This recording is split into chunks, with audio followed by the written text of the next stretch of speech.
Hello guys, Paul from PABrewNews. Long day at work, needed a beer, was gonna do something, didn't know what the heck I was gonna do, but I wanted to do something, and you know what, screw it, I wanted to do something special for some reason, so I'm doing this beer review. It's something I was gonna save for something, I might save it maybe, yeah, there we go.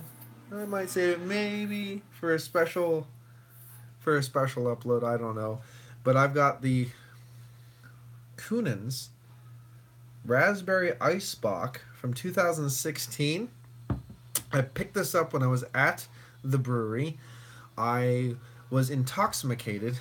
I know that sounds so weird, but I was intoxicated, and I had a friend there, so I was just like, "Ah, give me two, no big deal." I bought him one, and it was like $36 a bottle. I'm like, so, yeah, shit like that happens.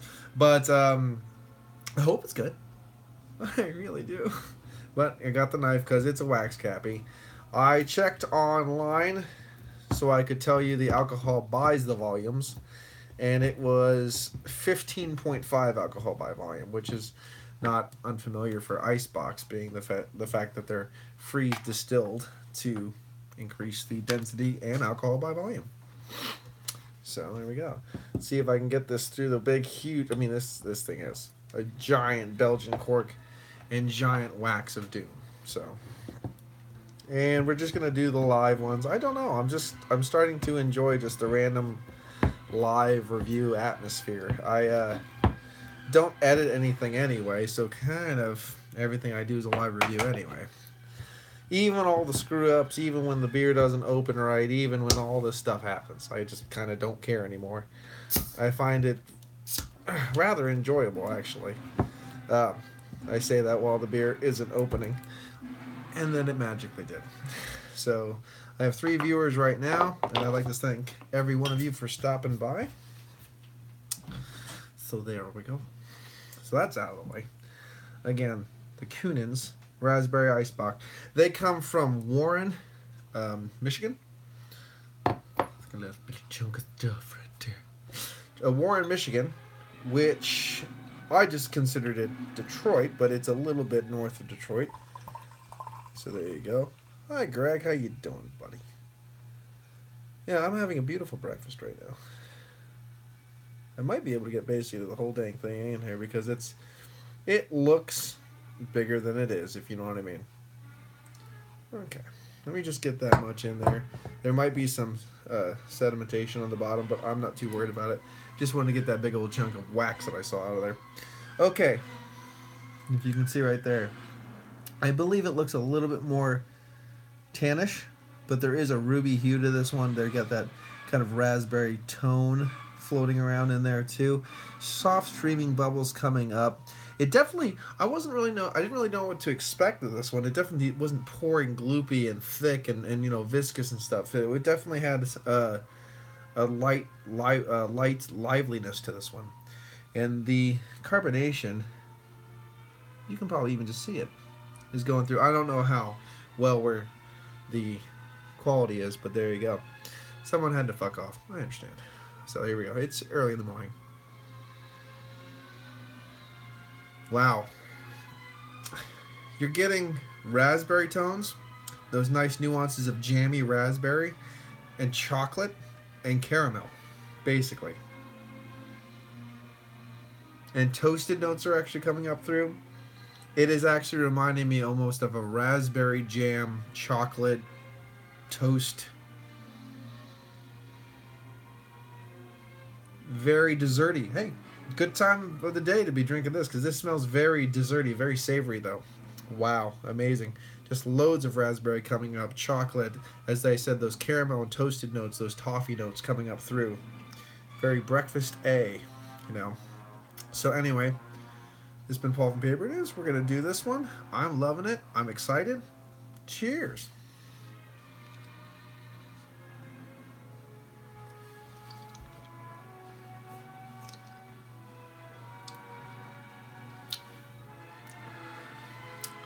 The 15.5 is not hidden as far as when you drink it. It definitely hits you a couple times. It's hitting here, it's hitting here. It's like, whoa, okay, whoa, calm down. Didn't actually, it was so light and refreshing and lovely smelling. Didn't expect to get smacked as much as I did. It wasn't hindering the drinking, but it was, you could feel it all the damn way. One more? Here we go. Acclimate. Cheers.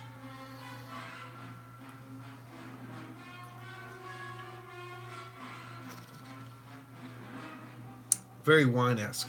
The vinous characteristic of a raspberry wine, if you know what I'm getting there. You still get muted baker's chocolates, milk chocolates, things like that. Nuances of that. The toffee caramel is there. Nuances of that as well. Even hints of raisin, plum, fig.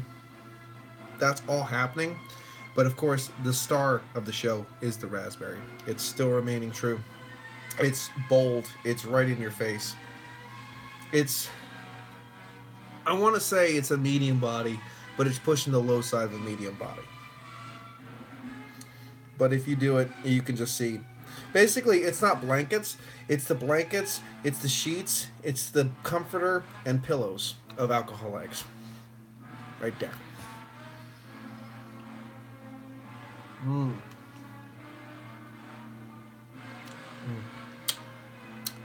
There's some subtle suspended animation of sediment in there, just kind of hanging around, giving it that into that full body. I think if that wasn't there, it'd be even thinner. But it's quite nice. It's quite lovely. It's going down really well for 15.5. That first hit was a little bit rough, but when you really get into it, you really want to dig into this beer.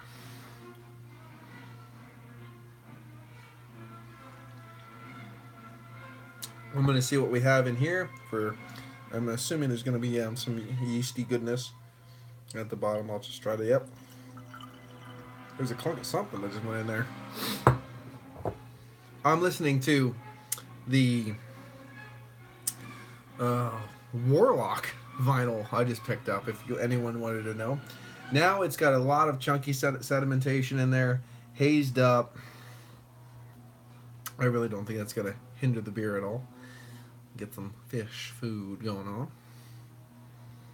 So here we go. Back into it. Cheers. You get a little bit of something that's reminding me of like a coriander or cloviness kind of coming up then too, mixing with it, that yeastiness. It does kick up some bready tones to it, but faint, minuscule compared to all the raspberry, the toffee, the things like that. But it is noticeable once you pour the rest of the sedimentation in. And as I did think, it pushes it into the medium body.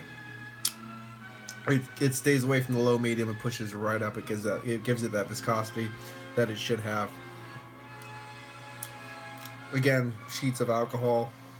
The sedimentation is kind of resting and nesting down in the bottom, the pinnacle of the glass. I am very happy with this beer, and I should be. It's fucking expensive.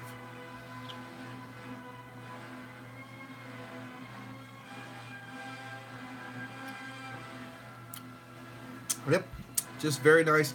A very way to round off. I'm a third shifter, so this is rounding off my day. And thank you for spending some time with me at the beginning of yours. But yes, I'm definitely enjoying this one.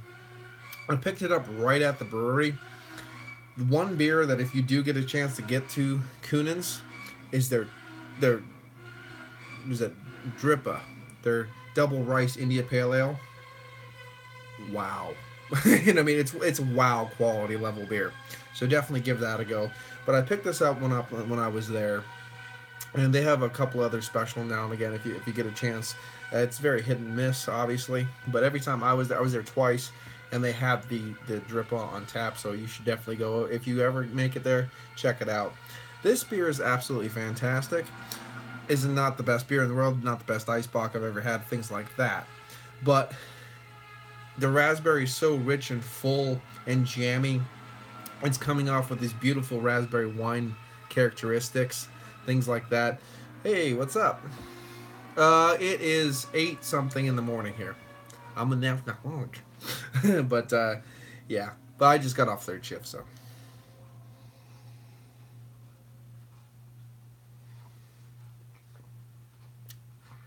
I didn't know what to expect when I first got this, and didn't know if it was going to be so dark and chaotic and messy and savory. But it's light, it's refreshing. It has all these vine qualities, this vinous notes, things like that, but it still retains the nuances of the Eisbock, and it gives you those hints, those tones of toffee, those tones of baker's chocolate, milk chocolate, tones of it. It doesn't wrap every bit of raspberry with that savory goodness, which I would have liked, but that's fine. But it didn't lose it. It didn't lose it in the transition, and I like that. And of course, it has, we'll just call it 2 years on it now. So, anyway, at first, if you weren't here when I first did it, the 15.5 alcohol by volume smacked me in the tooth and knocked all my brains out. After that, I got a little bit better. It got a little bit easier to take in, but it's a beautiful beer. Pretty much, yeah, everything's basically in there now. It's a small bottle, it's expensive, but I think it's well worth it because it's an adventure. I think that's the thing that people forget. Craft beer is definitely an adventure. Every new beer that you try is different. It expands your ideas, your knowledge, your palate, the whole deal. It makes magical things happen. You meet magical people along the way. As long as you keep your mind open and your wallet full of fucking money for them to take, because it is expensive. And that sucks. But anyway, I'm losing everybody. Nobody else wants to watch me. I get that. I don't even want to watch me. I hate looking at this camera. Anyway, this has been Paul from PABrewNews. We're pushing about 12 minutes. But a beer like this, I think you should pontificate and babble a little bit. It's expensive. It's rare to, I guess rare, whatever. But I'm enjoying it, and that's what matters.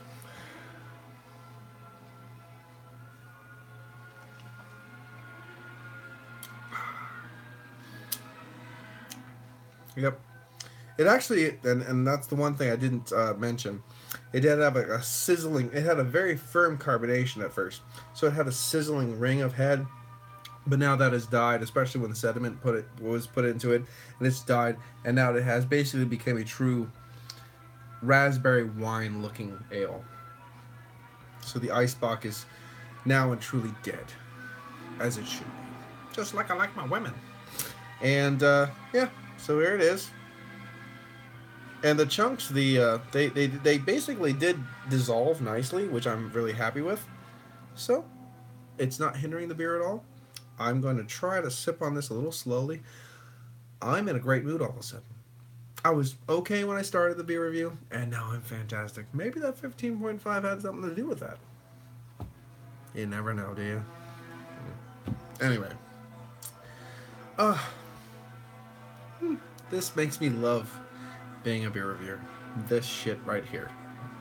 It's not the best beer in the world. I know that. It's not the best Eisbock I've ever had. Sure. It's fucking expensive. Yeah. Anyway. I'm going to give it a 9.5 out of 10. Because I am having a great freaking time. And I love the fact that I had no idea what to expect when I popped it open. Because adventure is the best part, I think. This has been Paul from PABrewNews. I want to thank everybody who joined me when I was doing this live. The one watcher that is still there, cheers to you. You're a trooper. Because nobody else had it. Hung out that long. And have a great day. This has been Paul from PABrewNews.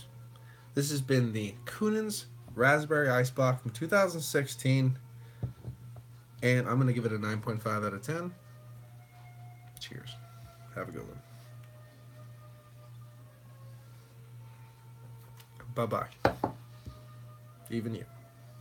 Especially you. Go home. It's over. Go home. Bye-bye. Go. Leave. Bye.